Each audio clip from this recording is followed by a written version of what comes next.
She did not run. She did not cry.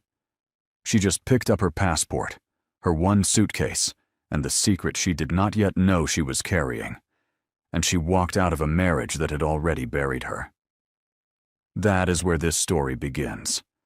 But that is not where it ends. 3 years later, Cha Seo-jin flew his pregnant mistress to New York City. He booked the same restaurant where he knew Amarachi would be dining. He requested the window table so she could see them clearly. He had it all planned: the entrance, the timing, the look on her face when she saw what he had moved on to. What he did not plan for was the sound of 2 little boys arguing over the last bread roll. What he did not plan for was Amarachi in a burnt orange dress, completely unbothered, completely radiant, with his own jaw and his own brow sitting on either side of her in the faces of 2 4-year-old boys. What he did not plan for was the way she looked at him when their eyes finally met, not with pain, not with anger, but with the quiet finality of a woman who had already finished grieving him a long time ago. That look broke something in him that no enemy had ever managed to touch. This is the story of what was destroyed, what was hidden, what was exposed, and what had to be rebuilt from nothing. This is not a simple love story. It is the story of a woman who chose her dignity when everyone expected her to fall apart, and the man who spent 3 years learning the cost of that choice. If you are already feeling something in your chest, you are in the right place. Unsubscribe right now, because this channel is where we tell the stories that actually matter. Stories about betrayal, about survival, about love that has been tested and broken and rebuilt. Drop your name in the comments the moment something hits you. This story has 12 major turns. We are just at the beginning. Cha Seo-jin was not a man who made mistakes twice. He ran the Cha family's shipping and pharmaceutical empire across 3 continents with the kind of cold, surgical precision that made grown men straighten their backs when he walked into a room. He had been raised by a mother who believed emotion was a door you left unlocked for your enemies, and by a father who demonstrated that belief by never once telling his son he was proud of him.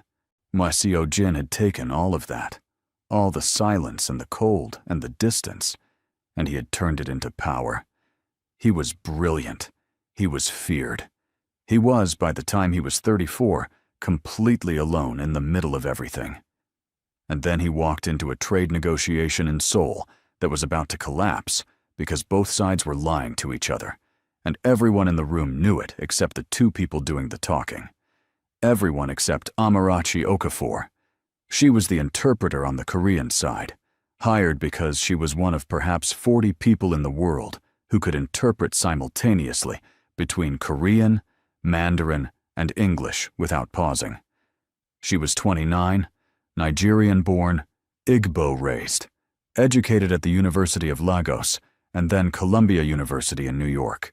And she had a gift that went beyond language. She did not just translate words. She translated intent.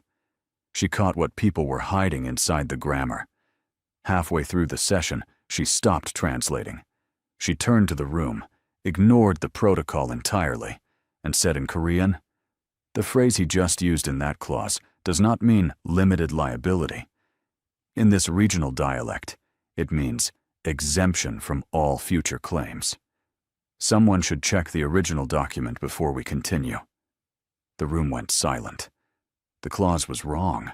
The negotiation was fraudulent on one side. 2 lawyers went pale.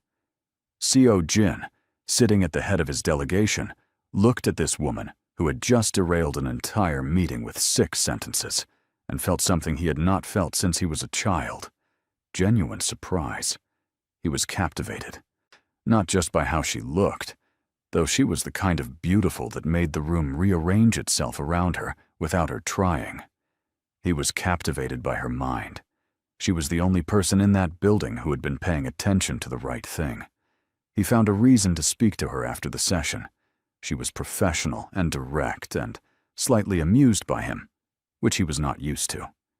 He found another reason to speak to her 2 days later, and then again. And then the reasons stopped being reasons and started being excuses, and she let him make them because she found him fascinating and broken in a way she thought she understood. They married quietly 18 months later. Small ceremony, no press, just family and a few trusted staff. His mother, Madame Cha, attended in a silk dress and a smile that did not reach her eyes. That should have been something Amarachi noticed, but she was in love, and love has a way of making a woman believe she can reach the warmth inside a cold man if she just stays patient long enough. For the first year, the marriage was not perfect, but it was real. Seo Jin was not an easy man to be close to. He forgot to say things. He defaulted to silence when he was overwhelmed. He sometimes looked at her across a dinner table, like he was still surprised she was there. But he was present. He listened when she spoke. He noticed the things she liked. When she mentioned once, casually, that she missed jollof rice, she came home 3 days later to find he had quietly arranged for a Lagos-based chef to spend a week in Seoul cooking for her. He did not say, "I love you," easily, but he showed it in small or deliberate ways that meant more to her than the words would have. Then the second year came, and the silence between them changed texture. 2 years into the marriage and no pregnancy. This was not alarming to Amarachi. She had been to her own doctor. She was healthy. She was not worried. These things took time. She told Seo Jin this. He said he understood. He seemed to. But Seo Jin had a mother, and his mother had a personal assistant. And the personal assistant had been carefully cultivated for 2 years by a woman named Yuna Lim. Yuna was Seo Jin's chief of staff. She was 31, precise, quietly ruthless, and she had wanted this position, not just the job, but everything adjacent to it, since the day she joined the company. She had watched Amarachi arrive and had made a calculation. This marriage had a weakness, and that weakness was the one thing the Cha family placed above love, above loyalty, above everything: legacy. Yuna began her operation with patience, small comments to Madame Cha, carefully worded concerns, nothing obvious, nothing traceable, just seeds, planted in exactly the right soil over exactly the right amount of time. And then one evening, Madame Cha sat across from her son over tea and said, "I have been hearing things from your medical team about the test results. I think you should ask Amarachi directly." Seo Jin frowned. "What test results?" Madame Cha placed a folder on the table. Inside was a medical report, with Amarachi's name at the top, dated 3 months earlier, bearing the logo of a fertility clinic in Seoul. The report indicated, in careful clinical language, a condition that would make natural pregnancy nearly impossible. Seo Jin read it twice. Something moved across his face that was not quite grief and not quite anger, but was somewhere in the narrow space between them. What he did not know, what no one told him, was that the document was forged. Yuna had spent 4 months and a significant amount of her own money arranging it. The doctor whose signature appeared at the bottom had been paid to stay quiet. The clinic's stamp had been replicated on a document that had never been generated by any medical professional who had ever examined Amarachi. Seo Jin did not verify it. He should have. He did not.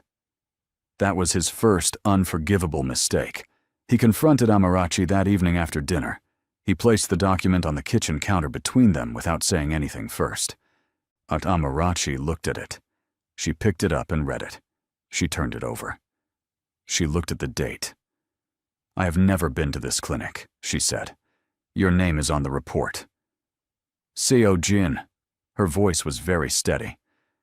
"I have never been to this clinic. This is not mine." He looked at her with those unreadable eyes and said, "Then how did they get your records?" "I don't know. But this is not real. I want to verify it." It's already been verified. That sentence, that one sentence, she would think about it for months afterward. Not the content, the delivery. The way he said it, like the decision had already been made before he brought it to her. Like the document was not a question he was asking, but a wall he was building. Who verified it? She asked. He did not answer, and she understood in that silence that someone had already been speaking into her husband's ear for longer than this conversation. That was not the face of a man who had just received difficult news. That was the face of a man who had been sitting with difficult news for some time and had only now decided she needed to know about it. But that was not what unsettled her most. What unsettled her most was the way he looked at Yuna the following morning, the briefest glance, the smallest shift, and the way Yuna did not quite look back. Like two people who had already had a conversation in a language they had agreed not to speak in front of Amarachi. She told herself she was imagining it. She was not imagining it. Over the next 3 months, the atmosphere in the house changed in small ways that each seemed minor on their own, but together told a story Amarachi wasn't ready to read. Seo-jin worked later. He answered her questions more carefully, choosing words the way you do when you have been advised to document things. His mother called more often and stopped speaking when Amarachi entered the room. Amarachi threw herself into her work. She took a contract with an international summit series and started spending time in a routine she built around the boys. But the boys were not yet born. That thought did not exist yet. She was just surviving the strange cold season that had settled over her marriage and waiting for it to pass. It did not pass. 2 days before their 3rd anniversary, Seo-jin came home at midday. Amarachi was reading in the living room. He stood in the doorway and said, without sitting down, without preamble, without any of the softness she had spent 2 years building in him, "I'm filing for divorce. My lawyers will contact yours." Amarachi closed her book. She looked at him. She said, "Why?" He said, "You know why." She did not move. She did not raise her voice. Later, she would think it was strange how calm she was. But it was not strange, really. She had been braced for something for 3 months. The specific shape of it was a shock. The fact that something was coming had not been. "The document was forged," she said. "Amarachi, look me in my eyes and tell me you believe that document. Look at me and say it." He looked at her, and for just a moment, one moment, something moved behind his eyes. A crack, a question. But then it closed. "The papers will be ready by Friday," he said. She signed them on Saturday morning. She packed one suitcase. She did not cry in front of him. She walked out of the house she had made a home and got into a car, and only when she was past the gate and the driver's partition was up did she let herself make a sound. She allowed herself 45 minutes. Then she wiped her face, straightened her back, and started thinking about what came next. What came next was this. 2 days later, in the bathroom of a hotel in Incheon, Amarachi Okafor took a pregnancy test that she had bought almost reflexively, the way you do when your body knows something your mind has not caught up to yet. She stared at the result for a very long time, for then she sat on the edge of the bathtub and placed both hands over her stomach and made a decision that would change the next 3 years of her life. He chose a lie over her. He chose silence over the chance to verify. He chose Yuna, whether he admitted it yet or not, over the marriage they had built. These children were not going to grow up as leverage. They were not going to spend their childhoods in the middle of a war between 2 people who had already decided to stop fighting for each other. They were going to grow up knowing they were chosen by someone who chose them first, before anything else. She boarded the flight to Lagos. She did not tell him. Back in Seoul, Seo-jin was in a meeting when his private phone rang. He let it go to voicemail. He let the next one go, and the one after that, He told himself this was discipline, and he told himself he was doing the right thing. That night, going through a box of things Amarachi had left in the study, things he had told himself he would have delivered, things he had not yet delivered because that would make the finality complete.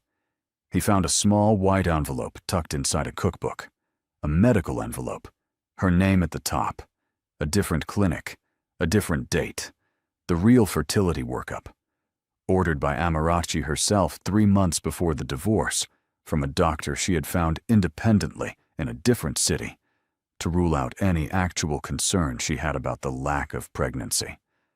Normal results, everything normal, no condition, no issue, no reason. He read it 3 times. He sat in the silence of the study that still smelled faintly of her perfume, and he understood, in one sharp and total moment, exactly what had been done to him and exactly how willingly he had participated in it. His hands were shaking. He noticed them shaking and found that interesting in the way you find unexpected things. Interesting when you are in the early stages of a shock you have not yet processed. He called Yuna. She answered on the 2nd ring. He said nothing for a moment. Then, "Did you know about this?" There was a pause on the other end. Not a long one. But there it was. That pause. That pause told him everything. And then Madame Cha did the thing that broke something in him permanently. He called her after he hung up with Yuna, and she picked up, and he told her what he had found. And there was a silence on her end. And then she said, "I did what was necessary for the family."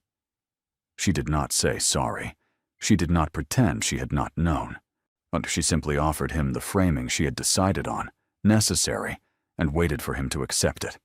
He was disgusted. He was also trapped, because Yuna was pregnant. The announcement had already been made internally. His mother was already moving forward. The family had an heir in progress, and Seo Jin dismantling everything now would cost the company, cost the merger negotiations that were currently in their most fragile stage, cost everything that the Cha name had been built on. So he buried it. He told himself it was temporary. He told himself he would fix it once the timing was right. He poured himself into work. He expanded into 2 new markets. He was brilliant and relentless, and completely, quietly hollowed out. At the end of his first week back in the office after the divorce papers were signed, when he passed Yuna in the hallway, and she looked at him with something that was almost satisfaction, just for a half-second, before she smoothed it back into professionalism. He filed that image in the part of his mind where he kept things that required patience. He would need patience. Meanwhile, in Lagos, Amarachi was telling her mother she was pregnant, watching her mother cry, first from grief about the marriage, then from joy about the babies, then from a complex combination of both, and making peace with the life she was about to build. Her mother said, "You should tell him." Amarachi said, "No." Amarachi, "Mama, no." Her mother looked at her for a long time. Then she said, "You are more stubborn than your father." "I know," Amarachi said. "I learned from you." Her mother laughed despite herself, then pulled her daughter close and held on. The twins were born in Lagos, Kored first, lungs working immediately and loudly, Kelechi 4 minutes later, silent and wide-eyed, and already observing everything. Kored had Amarachi's warmth and her father's jaw. Kelechi had her composure and his father's sharp, quiet attention. They were the most beautiful and most exhausting thing that had ever happened to her, and she loved them in a way that made everything else in her life rearrange itself into before and after. 6 months after the boys were born, Amarachi accepted a position at the United Nations Interpretation Division in New York City. Her salary doubled. Her profile in international work rose fast. She relocated to Harlem, brownstone apartment, good school nearby, enough space for the boys to be loud. And she did not tell Seo Jin where she was. She did not tell anyone in Seoul, but someone in Seoul was not looking. There was a man named Park Hyun-soo who ran the Park Syndicate, the Cha family's oldest and most patient rival. And Park had been watching Amarachi Okafor since she left Seoul. Not because he knew about the pregnancy at first, because she was Cha Seo-jin's ex-wife, and ex-wives of powerful men were interesting people. They knew things. Sometimes they could be useful. By the time his people tracked her to New York and confirmed the existence of the twins, Park had upgraded his interest considerably. 2 boys with Cha blood. Unacknowledged, unprotected, living quietly in Harlem under their mother's name. That was not just interesting. That was leverage. Park began planning. He was patient. He could wait. In New York, now Amarachi's life had a rhythm that she had built carefully and protected fiercely. She woke at 5:30, got the boys ready, dropped them at school, was in her booth at the UN by 8. Korede was in the phase where he narrated everything that happened to him in real time, like a sports commentator providing coverage of his own existence.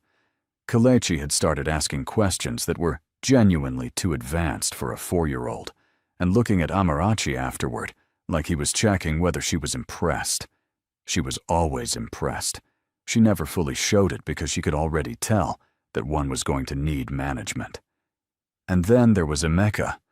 Dr. Emeka Adeyemi was a cardiothoracic surgeon at NYU Langone. He was Igbo, Lagos-born, and calm and deliberate in the way that people who spend their professional lives making decisions under pressure become calm and deliberate in everything else. He had met Amarachi when they were both graduate students in New York, years before Seoul, and they had been close. Close enough that some part of her had always kept the door to that chapter cracked open, even after she walked away to follow a different story. He had never married. He had told her once, in a moment of careful honesty, that the timing had never been right with anyone else, in the way that made him want to rewrite his whole life around it. She had not answered that, but she had not forgotten it either. He was in her life in New York in a way that was never dramatic and never pressured. Sunday dinners that started as occasional and had quietly become almost weekly. Of school pickups when she had late sessions. He taught Korede to tie his shoes on a Tuesday afternoon in October and did not make a big deal of it. And Korede spent the next 3 days tying and untying his shoes in front of anyone who would watch. Kelechi asked Emeka once what it felt like to hold someone's heart in your hands, and Emeka thought about it for a full minute before answering, which was the correct response, and Kelechi decided he approved of this man. Amarachi watched all of this and felt something warm and complicated and unresolved. One evening, after the boys were asleep, Emeka said to her quietly, "I'm not asking you to forget him. I'm just pointing out that you haven't been alone, not really, for 3 years. And that was a choice you made." She looked at him across the kitchen table. She said, "Emeka," he said. "So I know. I'm just saying." She poured him more tea. He accepted it and let the subject close. But it did not fully close. It just waited in the room with them, politely, like a guest who knew it was going to be invited in eventually. What Amarachi did not know, what Emeka did not know, was that a man named Park Hyun-soo had decided the time to act was soon. That his people had been monitoring her building, that they had confirmed her routine, and that he had already made contact with someone inside the Cha circle to deliver a very specific message at a very specific moment. The message was simple: acknowledge the twins publicly, or we will. Park did not intend for Seo-jin to do the right thing. He intended for Seo-jin to panic. He intended for that panic to disrupt the billion-dollar merger the Cha family was finalizing in New York. He intended for the ensuing chaos to fracture the Cha board just long enough for the Park Syndicate to move on the position they had been building toward for 6 years.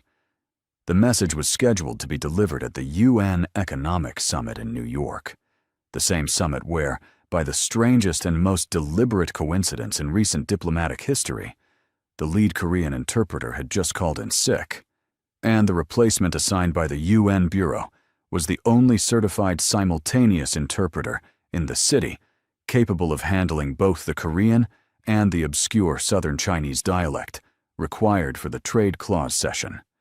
Amarachi Okafor, Seo Jin's chief of staff, brought him the interpreter manifest on a Thursday morning, and he read the name. He read it again. He set the page down. He stood at the floor-to-ceiling window of his hotel suite because he was already in New York, had arrived 2 days early for preliminary meetings, and looked at the Manhattan skyline for a very long time. His chief of staff said carefully, "Should I request a replacement?" Seo Jin said, "No." And then, after a moment, "Make sure her credentials are processed. I want no delays on her access." His chief of staff left. Seo Jin stayed at the window. He had not spoken Amarachi's name aloud in 8 months. He had not said it to anyone, had not typed it, had operated a careful system of avoidance around the syllables of her name that he was only now realizing had taken a considerable amount of daily effort to maintain. And in 4 days, she would be in the same building. But that was not what unsettled him. What unsettled him was the small thing he had noticed at the bottom of the manifest. Next to her name, under additional credentials, it listed her as representing the Nigerian delegation in a personal capacity for one of the side sessions. There was a name beside it, an emergency contact, a Dr. Emeka Adeyemi. Seo Jin stared at that name for a long moment. Then he turned from the window and went back to his desk and opened his briefing documents and did not think about it. He thought about it for the rest of the day. Across town, in Harlem, Amarachi was ironing a dress for the summit and listening to Korede explain, at considerable length and volume, why it was unfair that Kelechi had gotten the window seat on the school bus when Kelechi had also gotten it. Last Tuesday, which was, or according to Korede's internal justice system, too recent for precedent. Kelechi looked up from his book and said, very calmly, "I got the window seat because I got there first. That is how seats work." Korede turned to Amarachi. "Mama, did you hear that?" "I did," Amarachi said. "Is he right?" "He is." Korede processed this, then said, with the philosophical resignation of a child who has lost an argument cleanly, "Fine, but I'm getting it tomorrow." Kelechi turned a page. "We'll see." Amarachi pressed the iron down and felt, for one ordinary Tuesday evening moment, completely full. She did not know that in 36 hours, everything was about to arrive at once. The past, the present, the threat she had not yet been told about, and the man she had spent 3 years trying to finish grieving. She did not know that Yuna had already found out she was in New York. She did not know what Yuna had already set in motion.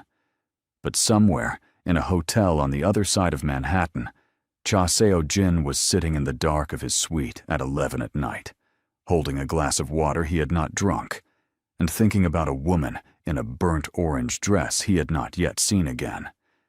And something in him that had been very, very quiet for 3 years was not quiet anymore. Here is Batch B, the final 5,500 words. Plain text, no headings, no file.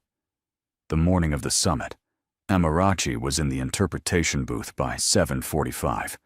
She ran her equipment check, adjusted her headset, reviewed the session vocabulary list.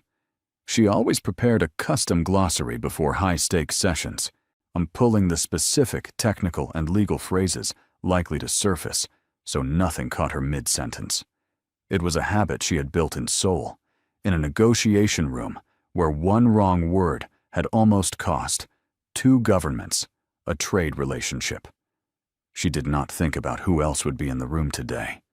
She had decided that 3 days ago, and she intended to hold to it. She lasted until 9:18. That was when the Korean delegation filed in, and she saw him. Cha Seo-jin walked into the conference room in a dark charcoal jacket. No tie, moving with that particular quality of stillness he carried everywhere. The kind of stillness that was not calm, but control. He sat at the center of the delegation table and opened his briefing folder and did not look toward the interpretation booths. She had told herself she was prepared. She was not prepared. Not for the specific way he looked older in a way that suited him. Not for the way her chest did something without asking her permission. Not for the fact that her hands, which had been steady through every difficult session she had ever worked, were now not entirely steady. She pressed them flat against her notes. She put her headset on. She did her job. For 4 hours, she translated with the same precision that had made her name in this field. And for 4 hours, Seo-jin spoke, and she rendered his words into 3 languages, without letting a single one of them land in the place inside her that recognized his voice. She was very good at her job. At the lunch break, she was out of the booth and moving toward the side corridor when she heard behind her, in Korean, quiet and direct, "Amarachi." She stopped. She did not turn immediately. She gave herself 2 seconds. Then she turned. He was standing 6 feet away, alone. His chief of staff was visible at the far end of the corridor, doing an extremely convincing impression of someone who was not watching. Seo-jin looked at her. She looked at him. He said, in Korean, "You look well." She said in English, "Thank you." He noted the language shift. She had done it deliberately. Korean was theirs, or had been. English was professional distance. He said, also in English, "I did not arrange this." "I know," she said. "If you had, I wouldn't be here." Brief silence. She watched him process that. Then he said, "I need to tell you something." "Not here," she said. "Not today. We are both working." "After then." Seo-jin. She said his name with a neutrality she had practiced. "Whatever you need to say, it can wait until after the summit. We are professionals. Let us be professional." He held her gaze for a moment. She did not look away. Then he nodded, once, and stepped back. She walked away. Her hands were shaking slightly. She put them in her pockets until they stopped. She did not know that Yuna Lim, back in Seoul, had been on the phone that morning with the restaurant. She did not know that Yuna had found out through the summit guest list that Amarachi was in New York. Yuna still had one contact in the interpretation bureau from her years managing Seo-jin's international schedule, and had called Seo-jin with a sudden, bright suggestion that they fly to New York for a few days. A change of scenery. She was 8 months pregnant, and the doctor had said short travel was still fine, and she had always wanted to see the city. Seo-jin had agreed without enthusiasm, which was how he agreed to most things Yuna suggested these days. What Yuna had then done, quietly, was call the restaurant, the one she knew the Korean delegation used for private dinners, the one she had heard mentioned in the summit logistics, and request the window table for the evening. She wanted Amarachi to see them. She wanted to plant the image of Seo-jin and his pregnant partner in that restaurant, where Amarachi might walk past or be seated nearby. And she wanted Amarachi to feel what Yuna had spent 3 years arranging. Small. Finished. Replaced. What Yuna did not know was that Amarachi had made a reservation at that restaurant 2 days earlier. Her sister Ngozi was visiting from Lagos for the week. Emeka had a table booked at the same place for later the same evening. He planned to join them for dessert. And Amarachi had taken the boys because it was Friday, and on Fridays, she let them stay up and come to dinner and feel like the small, important men they believed themselves to be. She had been there an hour before the Korean delegation arrived. Karede was standing on his chair, explaining to Kalechi why the city looked better from up high, and Kalechi was eating bread and not engaging with this theory, and Ngozi was telling Amarachi something about their mother's neighbor and laughing, and the table was warm and full of noise in the way that good tables are. And then the elevator doors opened. Coraid saw him first. Not because he knew who he was, he did not. But because Corridi noticed everything that entered a room, a quality he had arrived in the world with and would likely carry to his grave. He looked at the man who had stepped off the elevator, and then looked at his mother with the simple observational completeness of a child, and said, "Mama, that man has my nose." The table went quiet. Ngozi looked up. Amarachi did not move. She had always known, in the rational part of her mind, that she had kept carefully maintained, that this moment would come eventually. She had built legal protections around it. She had prepared herself in theory. Theory and practice, it turned out, were not the same. She watched Seo-jin scan the restaurant and find her. She watched the exact moment he processed the twins. No, she watched something happen behind his eyes that she had never seen there before. Not in 2 years of marriage, not in the coldness of the divorce. A kind of fracturing, like ice under sudden weight, quiet and total and irreversible. Yuna was on his arm. She was looking at Amarachi with the expression she had planned. The one that was supposed to communicate arrived and finished with you. But Seo-jin had stopped moving, and Yuna, still performing her entrance, did not notice for 3 full seconds. When she did, she looked at what he was looking at. She looked at the boys. She looked at Seo-jin's face, and the performance she had prepared dropped like a curtain cut from its rail. Ngozi, beside Amarachi, said under her breath in Igbo, "So that is him." Amarachi said, also in Igbo, "Don't start." "I'm not starting anything. I'm observing." "Observe quietly." Kelechi put down his bread. He looked at Seo-jin with his father's exact expression of still, assessing attention. Then he looked at his mother. He did not say anything. He was waiting to understand the room before he spoke, which was exactly what Seo-jin would have done. Yuna moved first.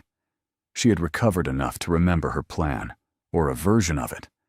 She crossed the restaurant to their table with her chin up and her hand on her stomach, and stood at the edge of their table and said, with carefully constructed warmth, "Amarachi, what a coincidence." Amarachi looked up at her. Is it? Those 2 words. The way she said them. Not aggressive, not hurt, just clear.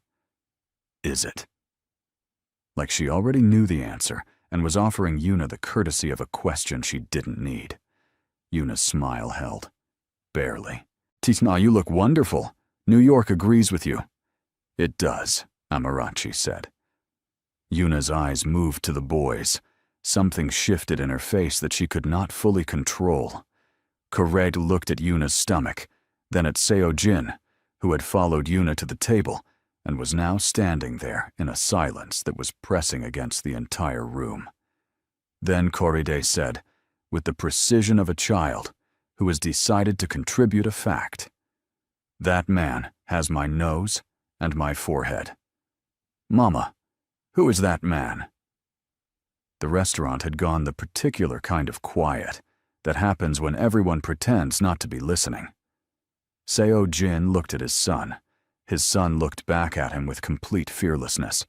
And Seo-jin, just Seo-jin, who had sat across from prosecutors and rival family heads and government officials without ever showing anything, had to look away first. Amarachi looked at Yuna and said calmly, "I think this conversation should happen somewhere other than in front of my children. Don't you?" Yuna said, "Are they?" "I'm not answering that here." Amarachi's voice was steady and final as a door closing. "Not in front of them." And then the elevator opened again. Emeka walked in. He was in his post-hospital clothes, dark trousers, simple shirt, the quiet ease of a man who did not need to perform his presence anywhere. He scanned the room, found Amarachi's table, and started walking over. He registered the gathering at the table, the pregnant woman, the unfamiliar man, and his pace did not change, and his expression did not shift. He just walked to the table, put one hand briefly and gently on Amarachi's shoulder, and looked at the boys. "Ready for dessert?" he said. Korede said, Wise immediately and with full commitment. "Yes, I want the chocolate one."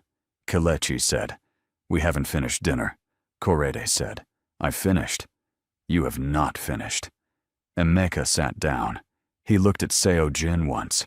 A single look, the kind that does not need to carry threat because it already carries complete security.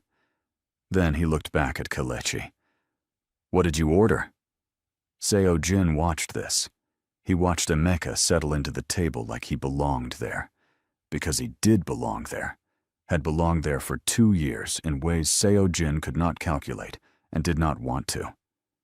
He watched his sons interact with this man with the ease of long familiarity. He watched Amarachi's posture change almost imperceptibly beside him. A slight release, a small safety arriving. Something happened in Seo-jin's chest that he had not experienced before and didn't have a name for. Then Yuna's phone buzzed, loudly, on the table. She grabbed for it, but the screen was already lit, face up, and Seo-jin was standing close enough to read the notification. The name on the screen, Park Hyun-soo. The message preview. Did he see them yet? If he claims them, our leverage disappears. Keep him away from her. Seo-jin went very still. Yuna covered the phone. "It's nothing. Park Hyun-soo," Seo-jin said. His voice was extremely quiet. "Seo-jin, let me explain. How long?" Not a question. A statement waiting for a number. Yuna said nothing. Seo-jin said, "How long have you been in contact with Park Hyun-soo?" The table had gone so still that Kelechi had stopped chewing. Ngozi, who had been watching all of this with the attentiveness of a woman who was going to have a lot to say about it later in private, picked up the bread basket and said to the boys, perfectly cheerfully, "Who wants more bread?" while the grown-ups talk. Both boys raised their hands. Yuna said in a low voice, "I was going to tell you." "You were going to tell me," Seo-jin repeated. The repetition was not agreement. It was documentation. "It was not what you think." "What is it then?" She had no answer that was going to help her here, and she knew it. He could see her calculating and coming up empty, and he watched her do it without mercy and without surprise, because the surprise had already burned through him, and what was left was something much colder and much more focused. He looked at Amarachi. She had been watching him, but not with satisfaction. She was not that kind of person, had never enjoyed other people's disasters, even when they deserved them. She looked at him with something more complicated than satisfaction. Recognition, maybe. The recognition of someone who had spent 3 years knowing there was more underneath what had been done to her, and was now watching it surface. She said quietly, "We should all leave. The children are watching." She was right. Kelechi was watching everything with those measuring eyes. Korede had sensed the shift in energy and stopped talking about bread. Seo-jin nodded. He looked at Yuna. "Go back to the hotel." "Seo-jin, go back to the hotel." Yuna left.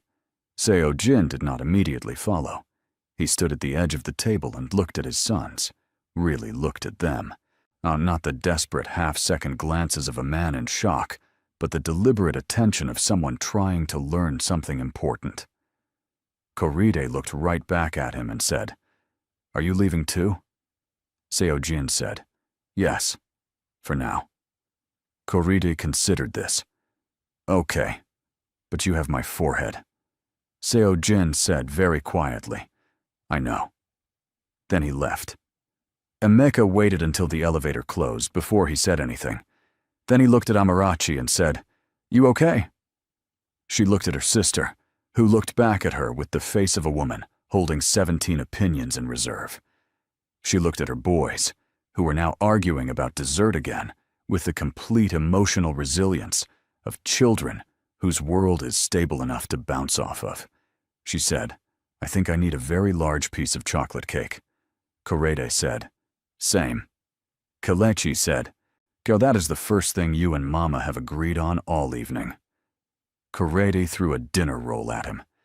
The evening was not exactly what Amarachi would have chosen, but she had survived it.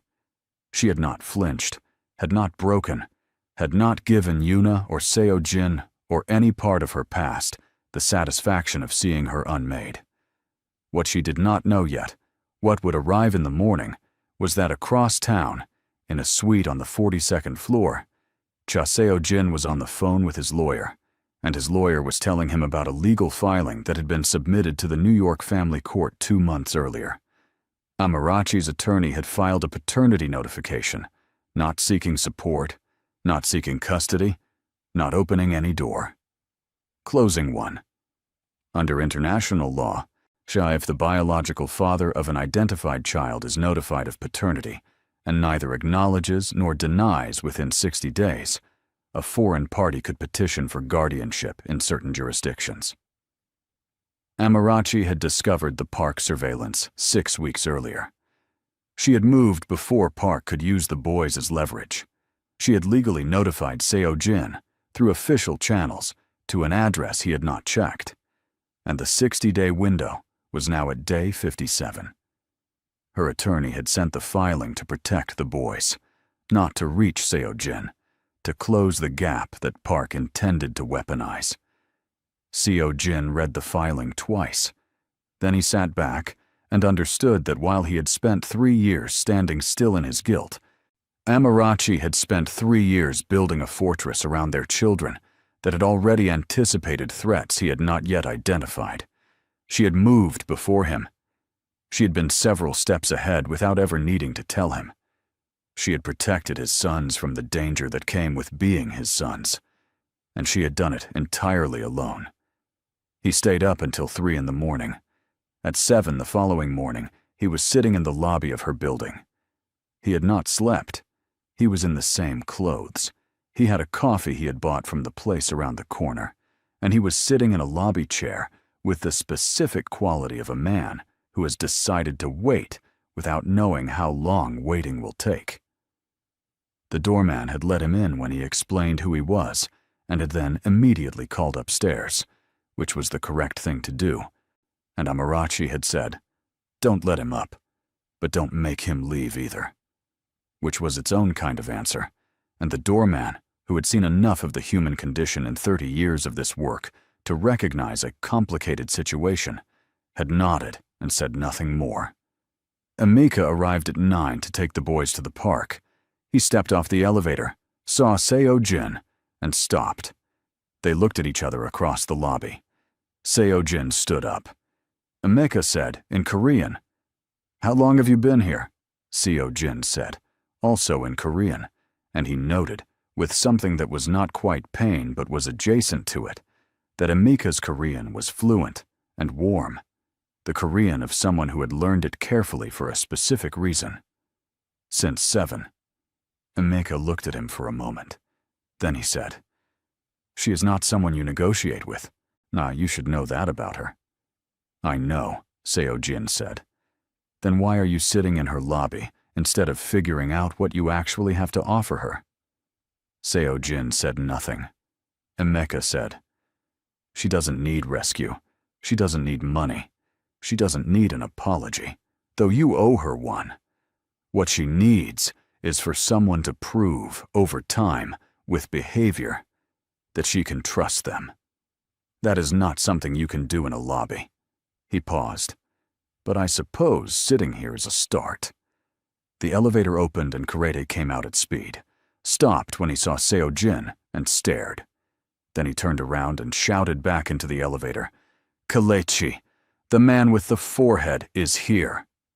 Kelechi appeared at the elevator door, looked at Seo-jin, and looked at Emeka, and then very calmly pressed the door open button and said, "Uncle Emeka, should we go?"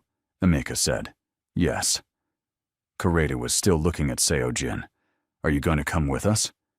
Seo-jin looked at Emeka. Emeka gave him nothing. No permission, No prohibition. Just watched. Seo-jin looked at Kurede and said, "Not today, but I would like to. Another time. If you and your brother are okay with that." Kurede considered this with the seriousness it deserved. "Kelechi decides these things," he said. "He's better at decisions." Kelechi had already walked out toward the door. He paused without looking back and said, "We'll see how today goes first." Then they were gone, and Seo-jin was alone in the lobby again, with his cold coffee, and the understanding that he had just been assessed and conditionally extended a probationary status by a 4-year-old. He sat back down. At 11, Amarachi came downstairs, and she was in a simple white shirt and jeans, no performance, hair pulled back, and she stood in front of him and looked at him with the same eyes that had looked at him in that conference corridor. Professional distance, internal earthquake, neither showing. She said, "You look terrible." "I know. There is a cafe around the corner. You are not coming upstairs." "I know," he said. She turned and walked out. He followed. The cafe was small and unhurried, the kind of place that makes good coffee and leaves you alone. They sat across from each other at a corner table, and for a moment neither of them spoke, and the silence had a weight to it that was not hostile, but was enormous. Then Amarachi said, "Start." He started.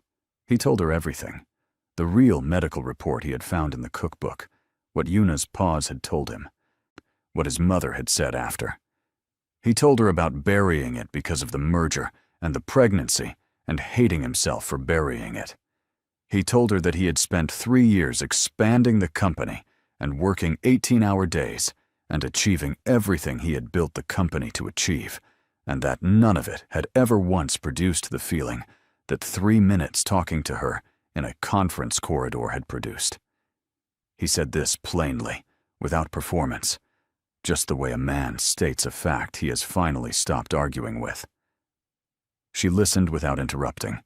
When he finished, she was quiet for a long moment.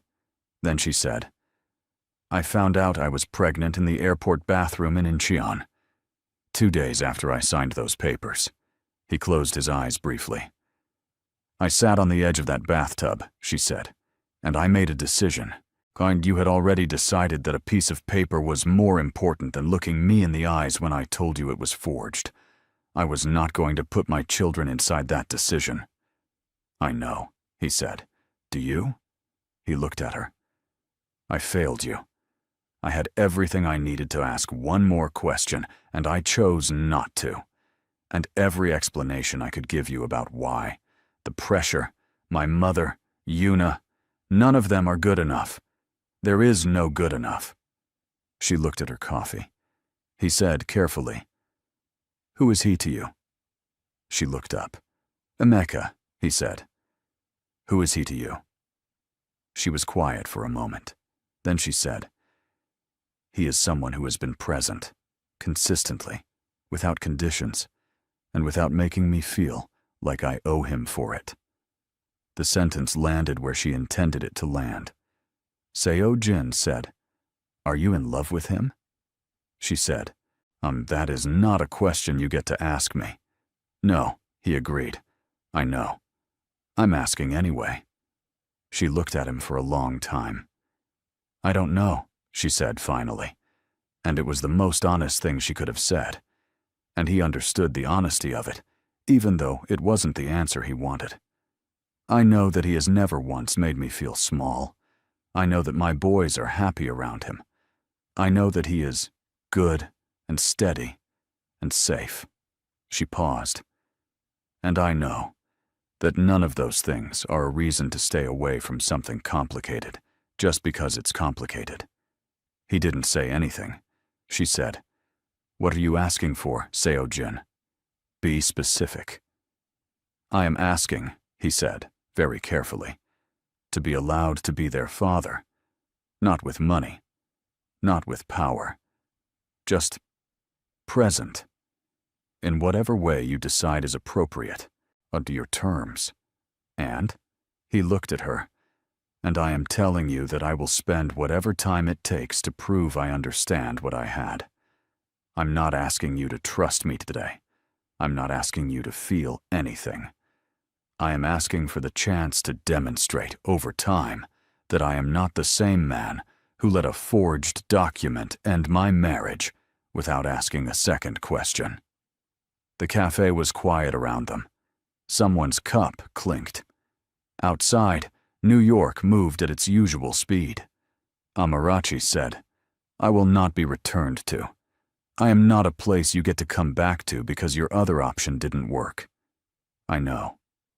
If you enter my children's lives and then leave because it's inconvenient, or because your family has an opinion, that damage doesn't repair. Do you understand what I'm telling you? Yes. You would need to deal with your family publicly. Not behind closed doors, not a quiet internal reorganization. Publicly. What was done to me needs to be said out loud, not buried in another business decision." He said without hesitation, "Yes." She looked at him. He looked at her. She said, "The boys will decide their own relationship with you. I will not engineer it. I will not discourage it. But I will not push it. They are not a gift I am giving you. They are people." "I understand." She stood up. He stood up. She said, "Dinner. Sunday. My apartment. 6 o'clock. You will be on time. You will bring nothing. You will meet my boys as a person, not as an announcement. And Seo Jin." She held his gaze. "If you make Kalichi feel uncertain even once, that's the end. He reads people better than you think." He said, "Kalechi told Emeka to see how today went before deciding anything." A small, involuntary smile moved across her face, just for a second. "Yes," she said. "That sounds about right." She left. He stood in the cafe for a moment. Then he took out his phone and called his chief of staff and said, "Set up a family assembly, full board, press access. I have a statement to make." His chief of staff said, "When?" He said, "Tomorrow morning." There was a pause. "Sir, the merger?" "The merger can wait one day." He hung up. The assembly the following morning was not what the Cha board had expected.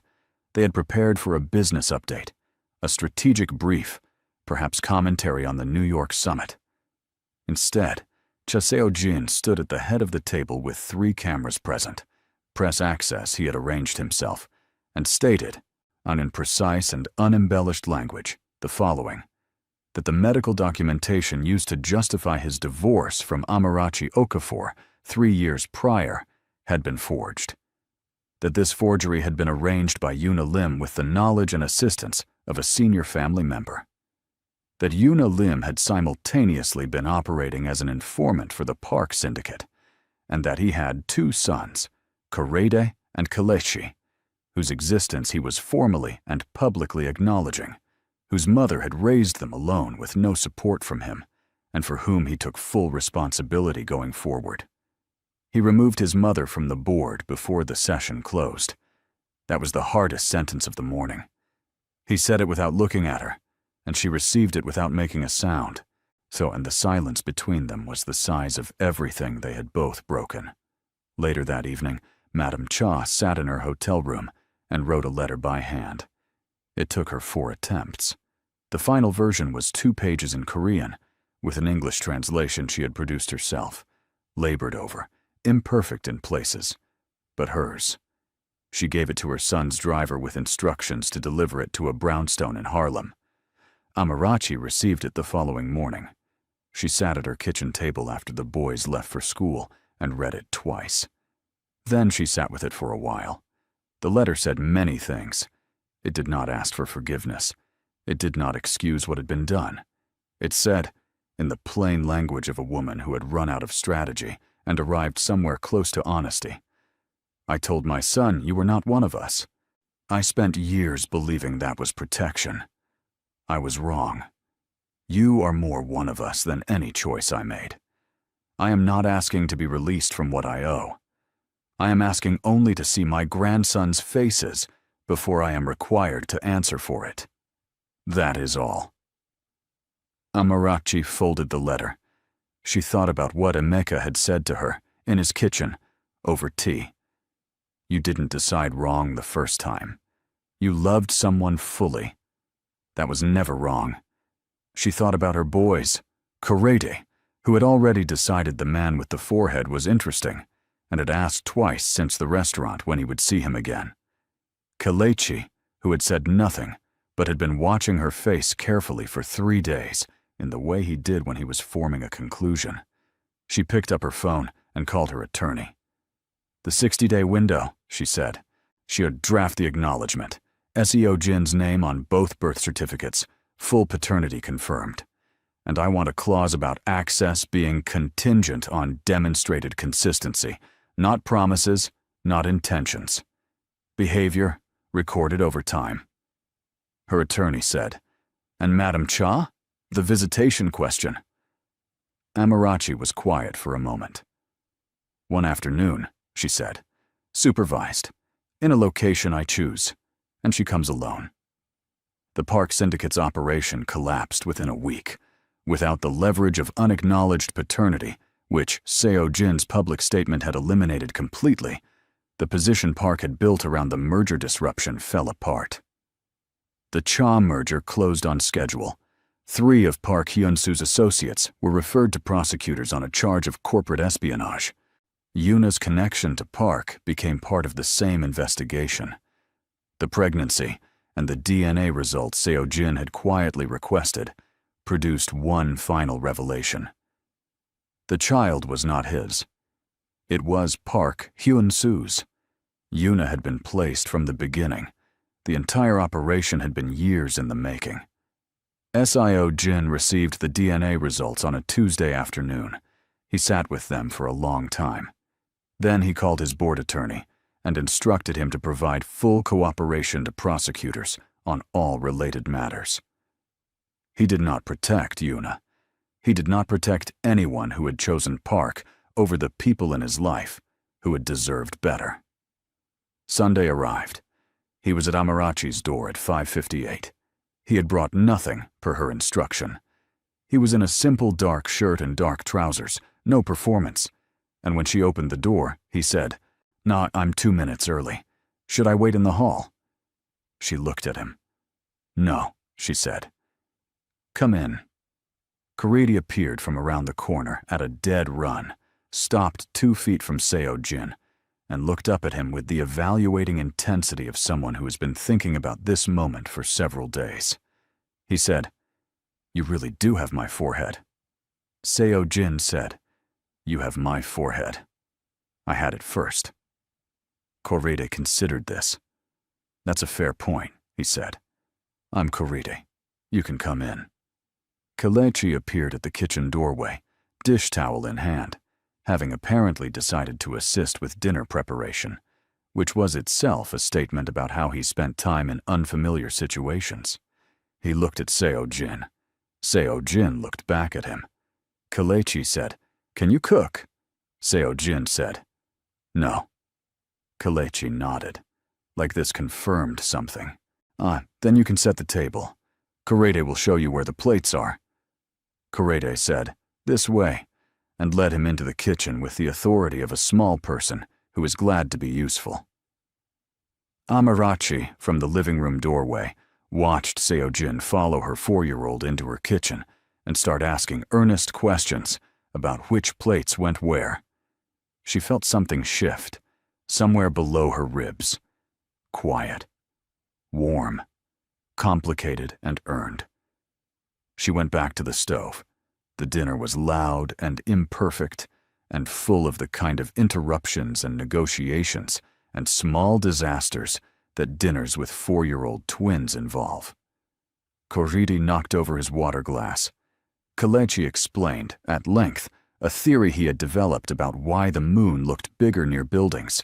Seo Jin listened with the full focused attention he usually gave business briefings, and Kelechi, who was very good at noticing when he was being given real attention versus performed attention, looked at him afterward with a very slight recalibration of his expression. After the boys were in bed, Amarachi and Seojin stood in her kitchen. She was washing dishes.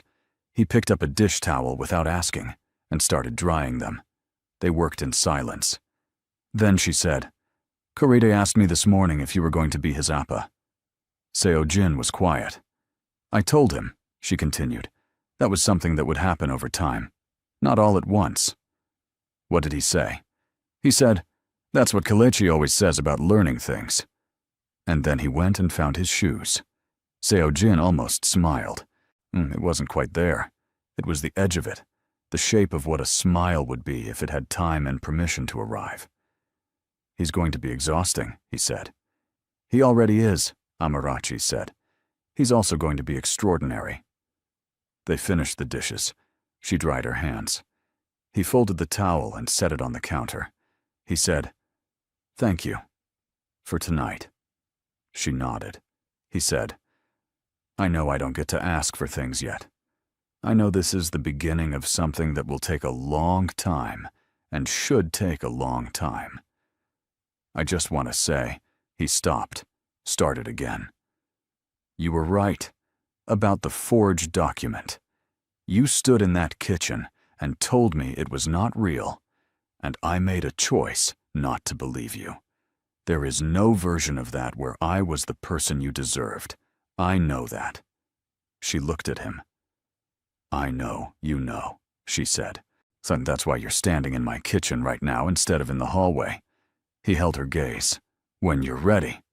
"Don't finish that," she said. Not harshly, just clearly. "Let it not be a sentence yet. Let it just be what's happening." He nodded. She walked him to the door. He put on his jacket. He paused in the doorway. "Kalechi shook my hand when I said goodnight," he said. "I saw. He has your handshake." She almost laughed. It moved across her face, and she let it. And he watched it like a man watching something he had not been sure he would ever see again. He left.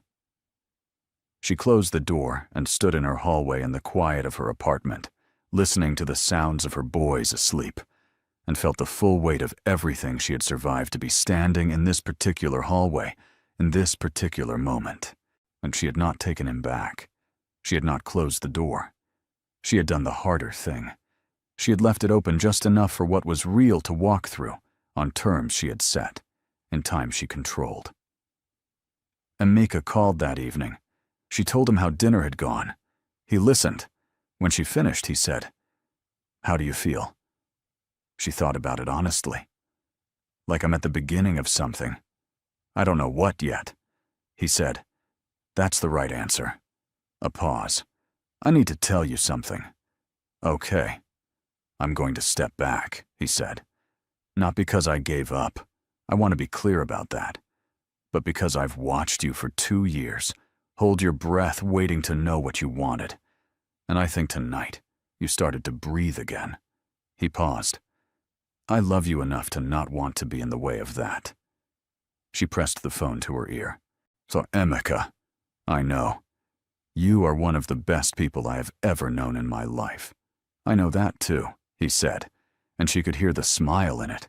Real, warm, the smile of a man at peace with a hard decision. "The boys are allowed to still call me Uncle Emeka. They would never stop," she said. "You know Kurita would track you down." He laughed. "Yes, he would." After she hung up, she sat in her living room for a while. She thought about the Amarachi who had signed those divorce papers in Seoul with her back straight and her face composed. She thought about the bathroom in Incheon Airport, the 2 lines, the decision made on the edge of a bathtub. She thought about 3 years of Sunday mornings and school runs and UN booths and building, building, building. Something no one could take. She had not survived in spite of loving him, and she had survived because she had loved herself first. That was the lesson. Not the love story, not the reconciliation, not the man finally arriving at her door. The lesson was the version of her that had made a choice in an airport bathroom and kept every promise she had made to herself since. The narrator said it plainly. Some women wait to be claimed. Amarachi Okafor chose herself so completely that when the truth finally surfaced, there was nothing left to rescue, because she had already done it. What Seo-jin gets now, if he earns it, is not a second chance with a broken woman. It is the chance to know a whole one. And that is not given. That is granted. By her, on her terms, in her time. If this story made you feel something real, if you have ever signed your name on something that cost you, ever walked out of something that should have chosen you, ever rebuilt in silence while the world didn't notice, this channel was built for you. Subscribe right now, not for the algorithm, because these are the stories that deserve to be heard by people who understand what they mean. Drop a comment and tell me, would you have told him? Or would you have done exactly what Amarachi did? I want to hear from you. Your answer matters here. The story of the Nigerian housekeeper who cleaned a Korean CEO's penthouse for 2 years and learned every secret in it, and then walked into his boardroom as the silent majority shareholder who had been buying his company from underneath him since year 1. That story is coming next week. Subscribe and hit the bell. We are not done here. We are just getting started.